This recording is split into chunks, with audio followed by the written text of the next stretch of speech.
Okay. By now I investigated a little bit what the matter with the with these links is, with links that are not timecode links in YouTube comments, and I think I should, I guess it's probably best to handle them as normal text, because what happens with them is that the YouTube site tries to be a little bit clever, and whenever it finds a dot that's not followed by a space but by other characters, it interprets it as a domain name and subsequently adds a link HTML element around it. And the problem with that is there are some things like some names and typos too that get a link this way. And sometimes I really don't want to actually link something in a clickable way, but just mention a domain name or something.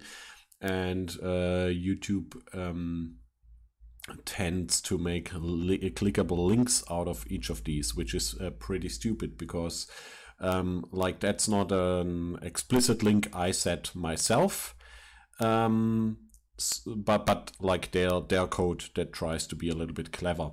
So I can for sure assume that all of these links are not introduced by myself. There's no such thing like a WYSIWYG or Rich editor for YouTube comments, which means that like whatever people type in, link or not, what they actually type in will end up in the link caption, and the href attribute will be what YouTube thinks would be the actual address, like adding the protocol, HTTP by default, HTTPS, whatever, trying to do things like that. Then it's adding its stupid redirection there, which makes even less sense, because if people cannot insert links that have a different href than the actual caption, there's even much less phishing that's possible, because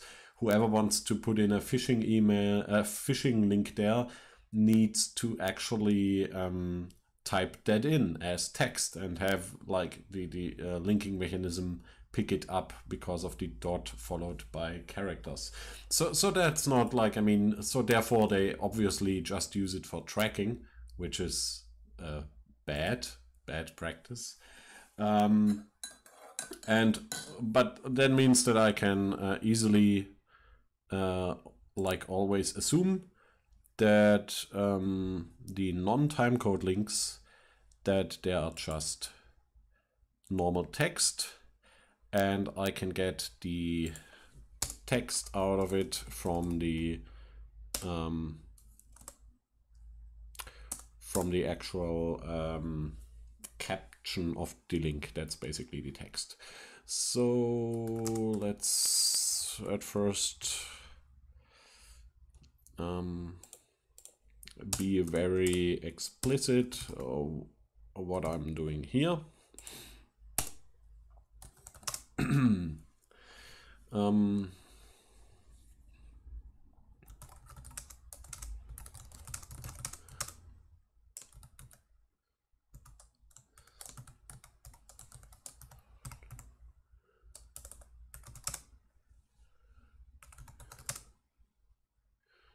Text.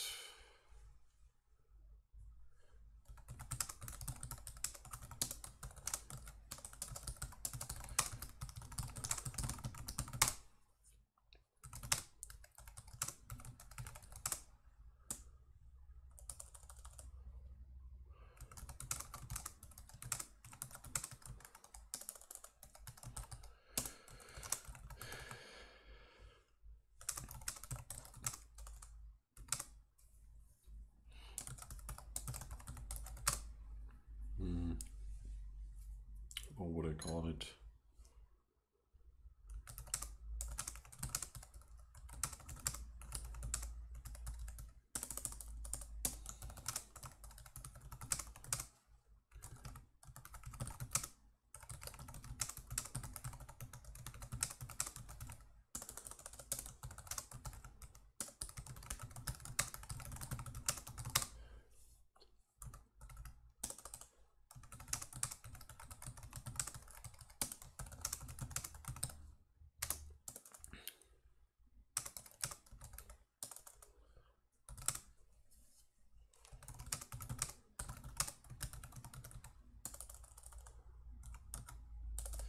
So what the user actually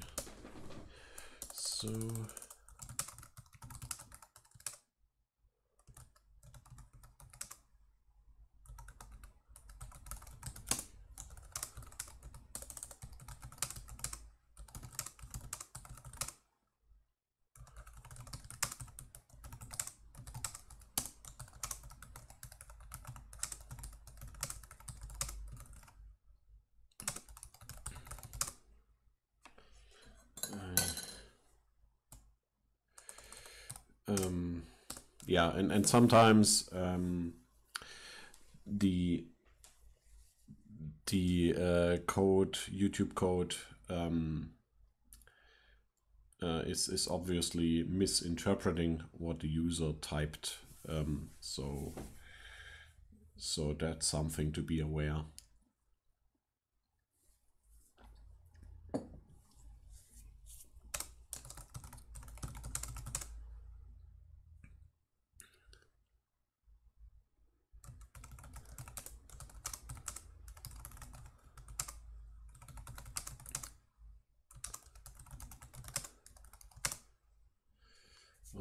Oh, how would I describe that?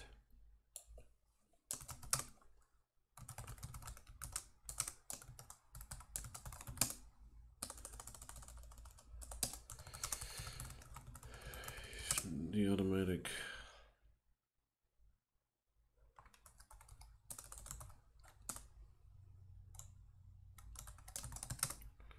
interpretation attempt my YouTube fails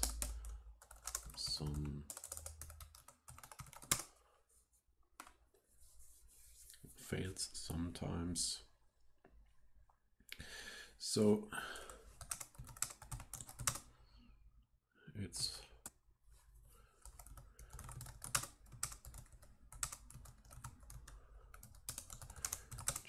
just output, put the link caption as what the user actually typed. I think I have actually quite too much. 2 times. Okay.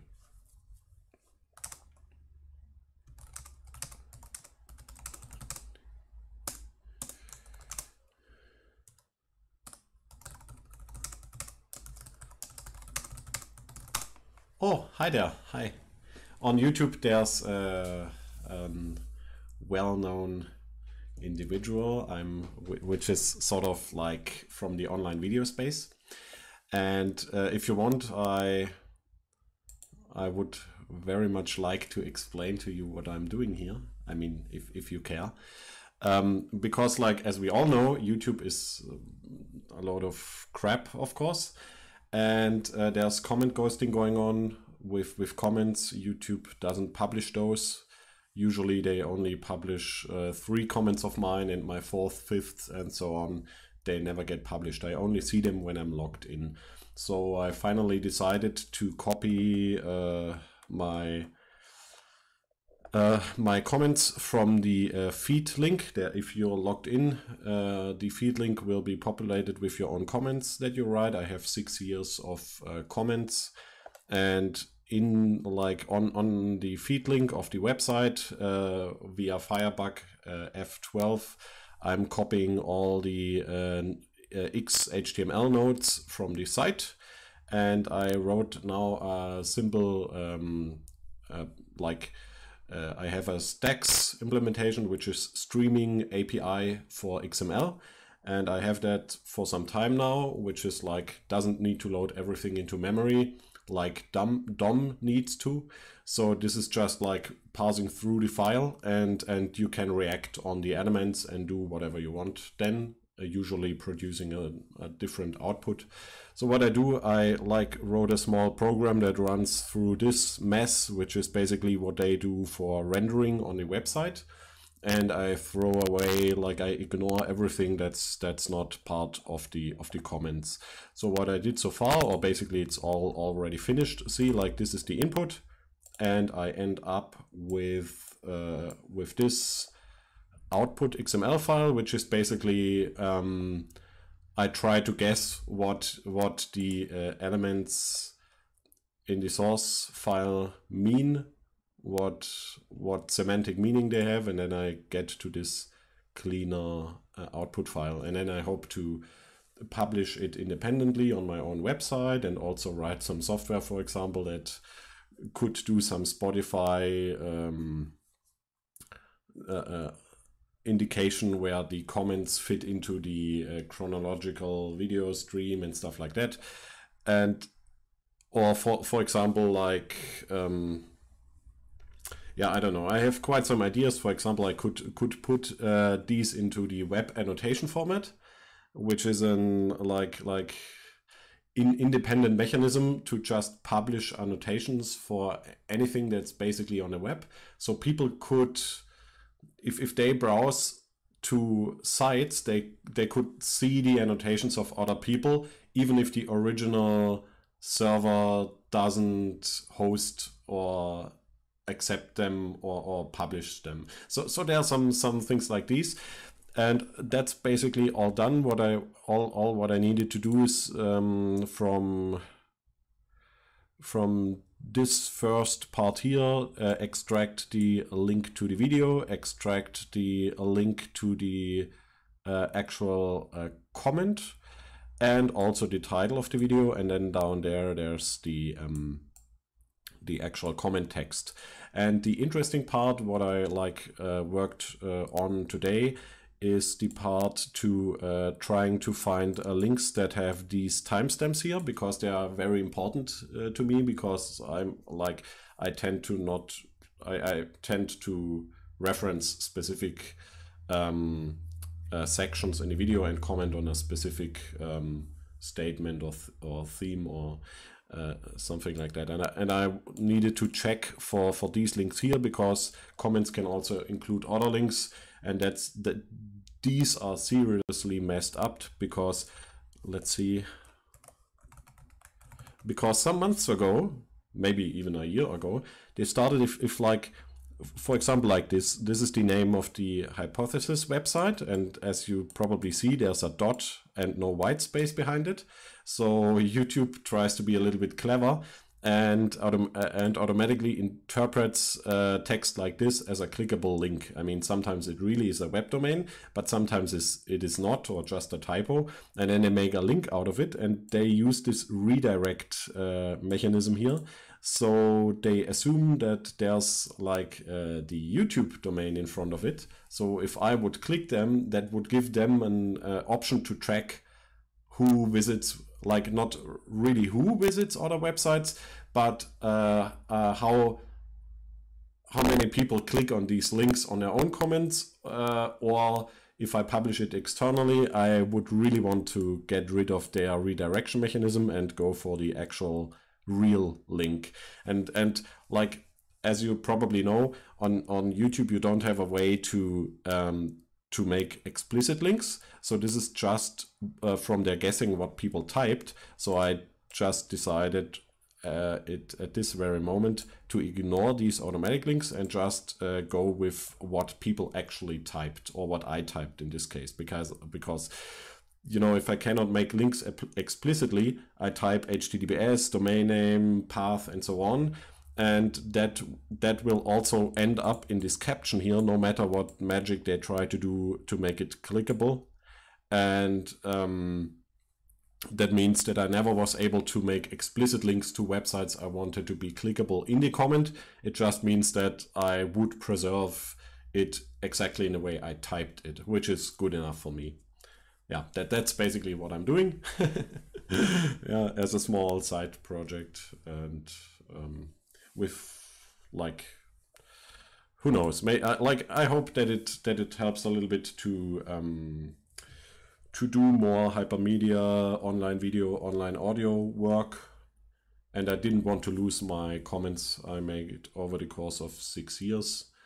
And I mean, it's pretty easy to imagine that on my website maybe I have a section which is like a video space, and then I would like make a lot of pages for each video I commented on, collect all the comments below that, and have the an embed link to the video I commented on.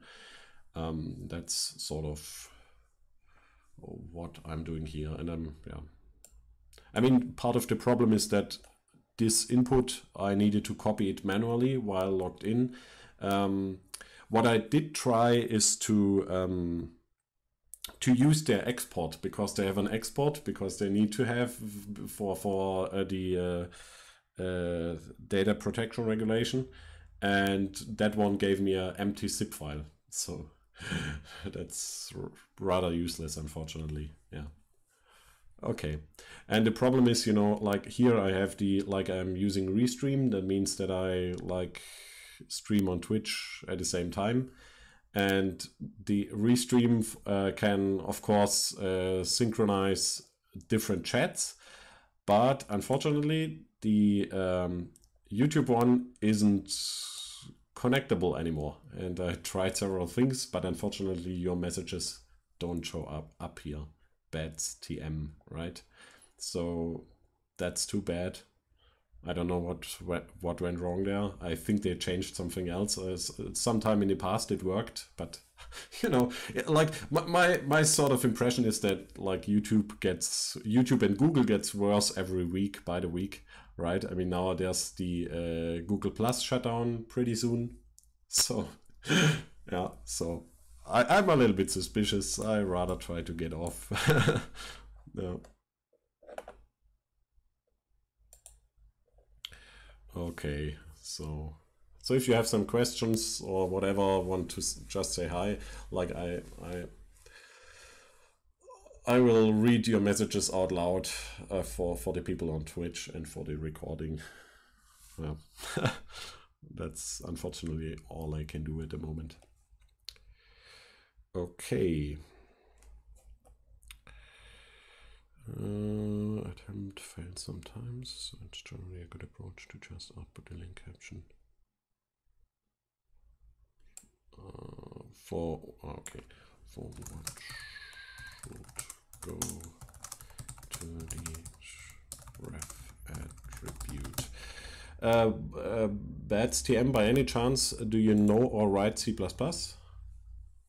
I mean, I do it quite a lot, but for example, at work sometimes too, that actually C++ was my first language, so I'm sort of comfortable with the old style, outdated C++. And at work we write a rather different C++, not like this, because we have a lot of our own classes and stuff, so it's a little bit different here. But I mean, it's fine. Earlier today I really had to think hard about regex, and I sort of failed, and I like didn't abandon regex and did some parsing of my own. Yeah.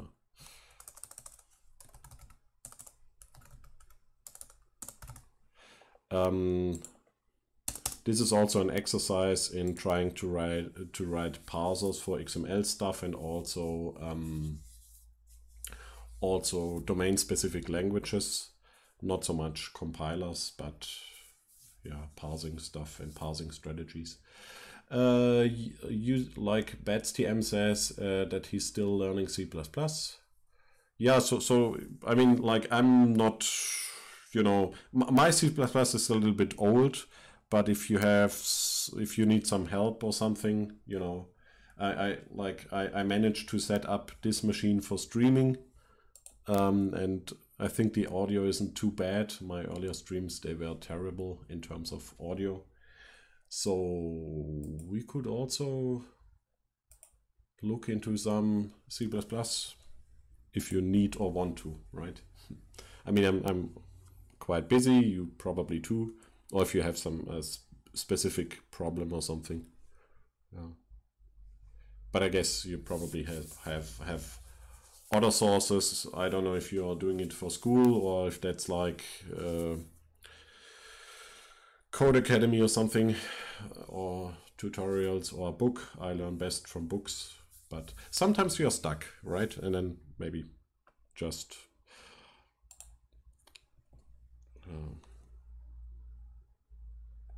I'm around, I guess. Okay, and I have some nice method here, which will just output my strings to the XML output. And the special part here is that I, of course, internally need to escape XML special characters, because if not, that would break the output. Okay, so I changed this one. Now I need to compile, of course.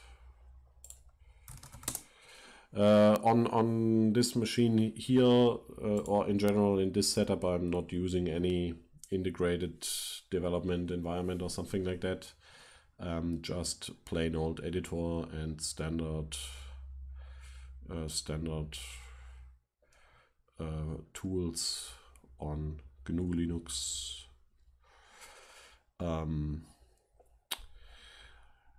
Now I have to check for my past link class here, because I don't remember my own get caption. That should exist, I guess, right? Oh, wait, maybe let's see. The phref pointer, that's from my StAX implementation streaming API for XML. The attribute class, that one has, of course, different methods. Let's have a look into the class here. Get name, get value. Oh, so it's probably not a good idea to go for the attribute at all. Handle comment text link. Okay, so like if I enter a link in HTML in the input file, I can via this mechanism access the attributes, and then I have some code down here, which is a loop, which will collect all of the text nodes and characters into a string stream, which will then, which is the text inside of the A or the link tag, and that's basically the caption of the. So like I can easily take the caption string here and write that to output, I guess. And for the other links that are timecodes, I do something else, because there I go for the href, but if not, I just write it to the output as like a normal text. I mean, I guess like all of what I'm telling here is pretty confusing. I mean, that's no surprise. I mean, I'm wondering a little bit if I should just be silent and type something, and like it looks like, I mean, then it's a little bit more difficult for people to follow. But if somebody joins in the middle of something, then it's probably completely like very difficult to figure out what's going on. But like I try to, for these sessions on this project, I try to explain what I'm thinking about and doing, and then makes everything really slow. Like I sort of lose 50% or more of the time just because of talking and like explaining thought processes explicitly.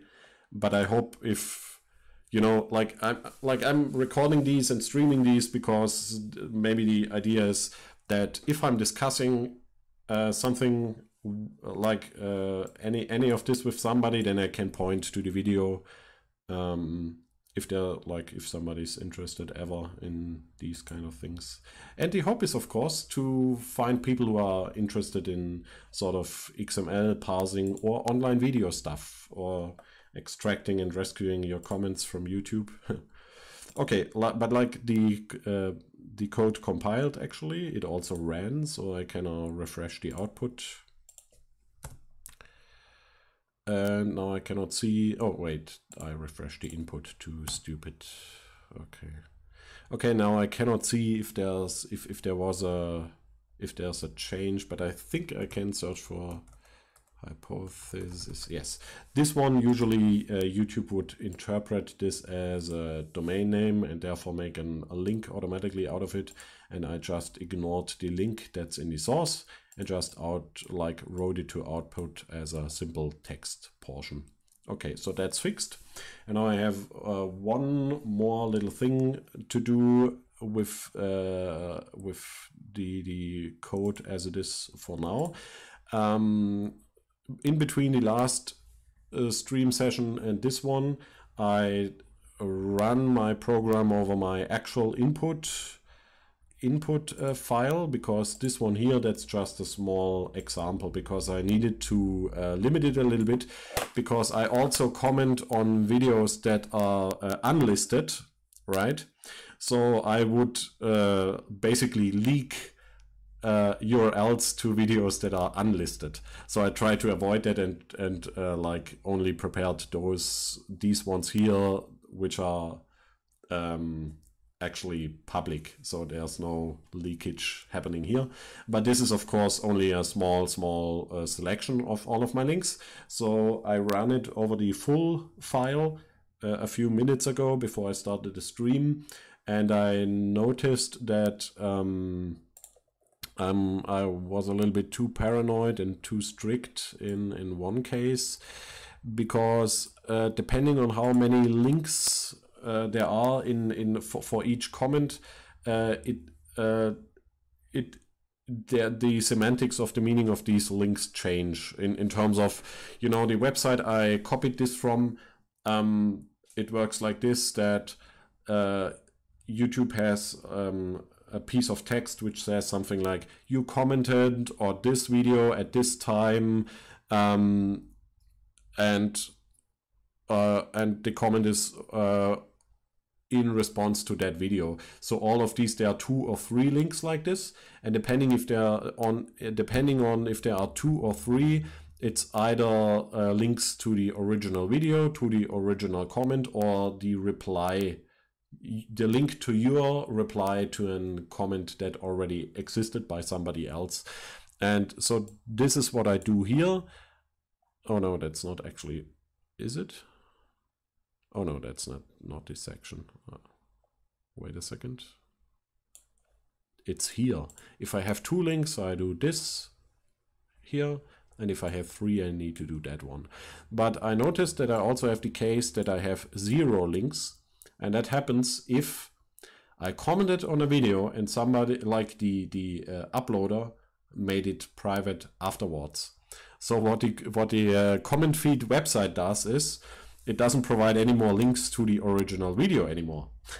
But the funny part is, if I used the timestamps, that's like all of that is recorded at the time I post the comment.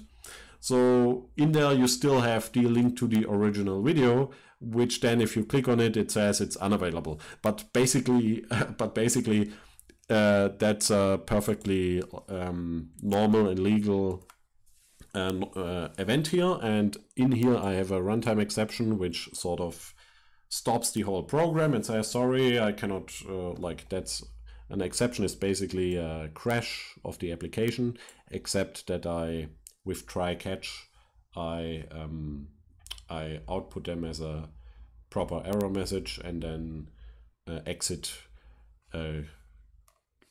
gracefully, I guess. But if it's like lesser than 2, or maybe I should add links size is smaller or equal to 0. Okay, if it's unsigned anyway, right? The U means unsigned, so that it doesn't need to type convert all the time. It cannot be smaller than 0 anyway. Okay, and in this case, I just add a tag to the output that helps me later to identify those orphaned comments, right, where the original video isn't accessible anymore. Because if I then write another parser to work on my output files or do some XSLT like XML style sheet transformations, then I can easily filter for those comments that are orphaned. That's sort of the idea here. So I guess, I mean, that should compile right away. And so I guess that's it for like what I needed to do. I think one step I still need to do is to remove the IO stream include here, because for debugging purposes I wrote a few things to the console window, but I don't do anymore. Removed these instructions, and of course I also want to get rid of the include if it's not needed. Okay, I think that's basically it. I would go ahead and publish the code and also the style sheet on my GitLab, in case that somebody wants to. I mean, it's not really it's far from user friendly. It's more like a technical component. If you really have a lot of comments and urgently need to rescue them or want to do further processing with them, that's sort of like a pretty technical component or tool here. But for my purposes, at least, it helps me to like get a copy of my comments in a useful semantic format with which I can work going forward. And like the idea is, if I continue to write more comments to YouTube, which I don't like, but you know, if you don't publish, if I don't publish them on YouTube, then of course the original the video creator will not see them and other people won't be able to reply to them. So maybe I should continue to post them there, and then from time to time get a copy of my comments, run this copy through my program here, and then publish it or do other things with the data as I have it here. And for that reason, it's good for myself to have the program around to be able to process and filter my comments to get rid of all the crappy website stuff and have a good source to work from. Okay, so that's basically all I wanted to do for now. I have some more ideas of what to do, but like there are also other projects, so I guess I leave it as it is for now for some time. What I also wanted to do is like these timestamps here in the URL. I don't like the total seconds format here, because that's not something humans can work with, right? So one idea would be to pass the actual URL of these timestamp timecode links and convert it into like the normal format, especially, and like it's a little bit difficult because the hours then are then not from a 24-hour clock, but that's the total of hours if you have hours in front of it. So like that could be some additional thing to do here. I mean, I don't really need that pretty urgently right now, because like the link is working and that's sort of fine, does what it is supposed to do. And other from that, now I would like, with this result here, I have to like a little bit look through all of my old comments and filter them a little bit and delete those I don't want or need anymore, so that I have like a clean source file to publish that on my website eventually. That's sort of the something I need to do on the content before I continue to look at web annotation. And yeah, and like also the idea is that I eventually can collect all of my comments on other video sites as well. I mean, maybe manually, and just have, or maybe I wouldn't post them to these websites anymore, but just post them to my own website and then have embed links no matter where the videos of the other people I'm commenting on are, so that like all of these sites we know from, like the independent smaller video creator websites and like also alternative sites, I would like not rely on their services to publish and host my stuff. I mean, it's still important for like interacting with the people, but that they cannot just remove my comments and or I don't lose them if these sites go down, right? I might lose the videos, but you know, with this result file here, I could of course feed it into like the YouTube downloader and get a copy of all the videos I commented on for my private personal archive, right? And that's something, I mean, I don't know if I would actually do that, but that's something I'm sort of like theoretically interested in, right? To be able to do this. Yeah. Okay, but that's it for now for this stream session. Sounds like there are some issues with the audio. I thought that I fixed, I like got rid of that, but okay. So is there something else? Are you still there? Is somebody else there? Maybe I mean, there's the option to start on the other projects, to start something else in a separate or the same stream.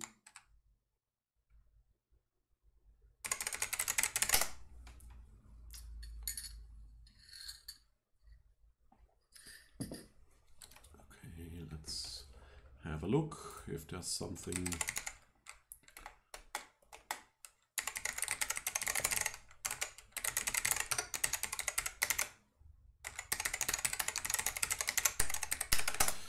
If there's something coming up, I'm not too aware. Ah, yeah, okay, yeah, okay.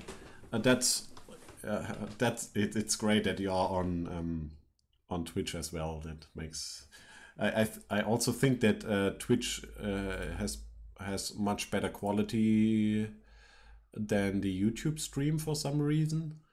And also the YouTube, like 2 sessions of mine from 2 days ago or something are still processing on YouTube, and Twitch publishes them immediately, which is sort of like great if you actually attended and want to look something up. I mean, you probably don't want to wait 2 or 3 days until the video is actually available online, and Twitch, just as they receive the feed, they immediately put it onto the into the video collection library of the streamer. I'm just checking, like, are you on Twitch for, I guess you have an account for quite some time. You probably didn't just create it, did you? No, of course not. Okay, you're streaming yourself. Okay, that's great. Yeah, so like, of course, and I mean, it's sort of like, I mean, I guess we all understand why Twitch is much better with like streaming stuff, right? But on the other hand, like, I mean, that's probably why people are not too happy with YouTube in terms of streaming. I mean, there are other reasons as well. But like for the choppy video, I turned down my bitrate quite a bit, and the like, because you know, I can either have a high bit rate. I mean, I guess you probably know about these things better than me, and maybe you can help me if I have an error in my thinking. But I turned down the bit rate in order to have a high quality in the video stream in terms of resolution and quality, to not render it down, because that looked pretty awful. So what was important to me is that I have like the text of the source code and whatever I have in screen in like a pretty crisp quality there, because you know, if I move a little bit around, okay, that's bad for animations, because I mean, that's bad for the eye, and like it's a little bit confusing. But it's not like streaming gaming content or something, because there the animations are really important. But in my case, it's important that people can read the text. That was my thinking.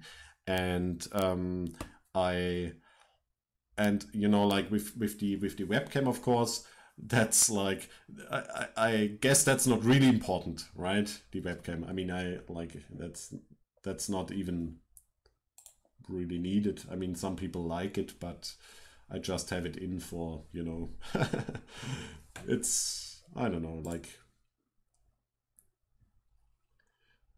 that helps some people to, you know, relate. Yeah. If they want it, I give it to them. I'm not opposed, so that's the point of it. Yeah, but I don't know how I can, like, how I can increase the bitrate and frame rate. I guess the frame rate is still the same, but how to have a high bitrate going and still a good video quality, because like, as always for me, and I guess for other people as well, the upload rate is quite an issue in terms of connectivity, right? Downstream is always good, but here you cannot get a lot of upstream. That's my standard issue.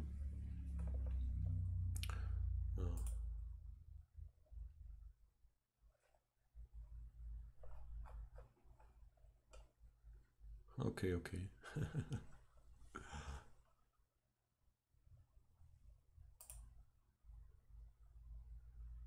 Okay, okay, I see.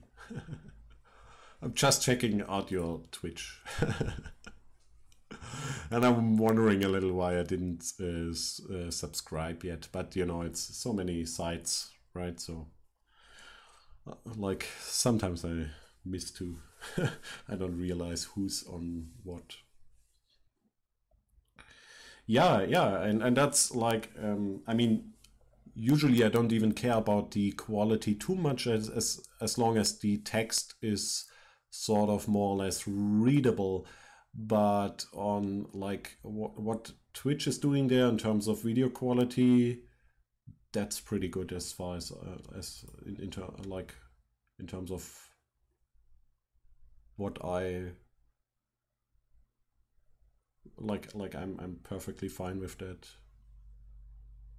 You know, like, after uploading to Vidly and BitTube, right? I mean, there's like, it gets rendered down to you know, some pixelated mess, and of course I upload my like programming videos and whatever to BitView, and that is just like unusable, totally unreadable. And I guess like Twitch is just like receiving the frames and immediately outputting it to the stream with some buffering in between in source quality. I guess that's what's going on. And like output like sending it around is probably not even broadcasting, but like their player on the client side just pulls the frames from the video, that's from the video library basically. So I guess it's just like only one data source, I guess, and no, like, very little processing in between, except maybe buffering in source quality. I guess that's it. Looks a little bit like that's what they are doing. But I'm like, I know less about these things than you guys, because I don't run any of these sites. But like, sort of like technically, network wise, coding wise, I think that's probably what's going on. I don't know for sure. Just speculating. Yeah. It's also a different thing to have like a video site and actually trying to do streaming. Okay. What else could I do? Should I do?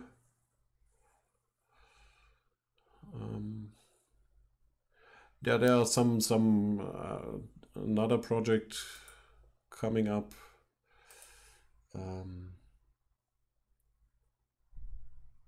And like I'm talking with and to people who claim that they are interested in doing some work on online video, more along the lines of hypermedia. So like if you have heard about hypertext, but basically the idea is to you know, like digital offers ways to have links between things, links between videos, have like Wikipedia being able to like have online content as not as linear text as you read in a book, not like the linear consumption from TV and radio, but basically giving you the remote control to navigate through these virtual spaces, because in digital you have like the blank canvas on the screen and whatever happens on there is totally under your control. So why would you produce or use video in a linear fashion? For example, you could have online conversations with, well, like if you have a linear conversation, you could branch off and then add more comments in terms of audio and video and make that like branch the initial conversation into several sub-threads, sub-conversations or something like that, which then of course can come back to the initial conversation or the main thread or something like that. And like that's, I mean, I don't know if a lot of people are working on things like that, but that's something I keep thinking about, and there are other people who might be interested as well.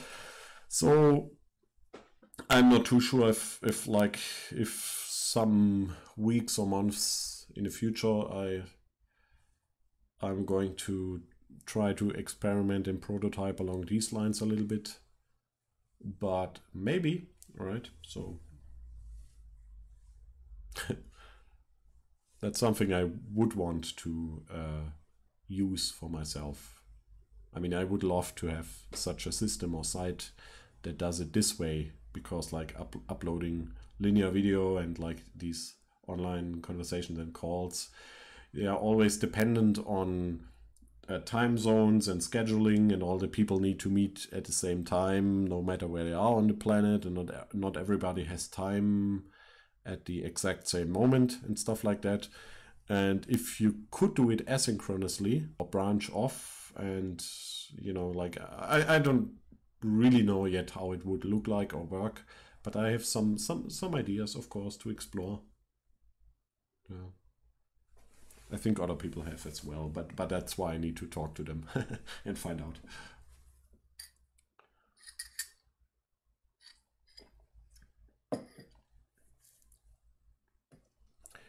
Okay.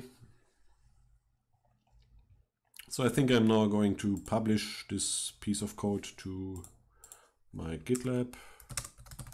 Not that anybody can make use of it. That's like pretty technical, boring, standard stuff. But but at least I have it in another place other than just this computer. And then I have to see what else I can stream today or work on.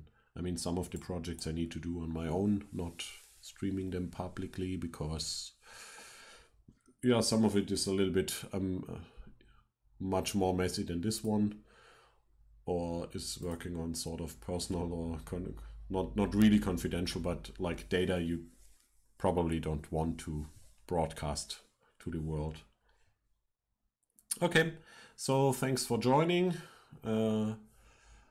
And I guess there will be more chances to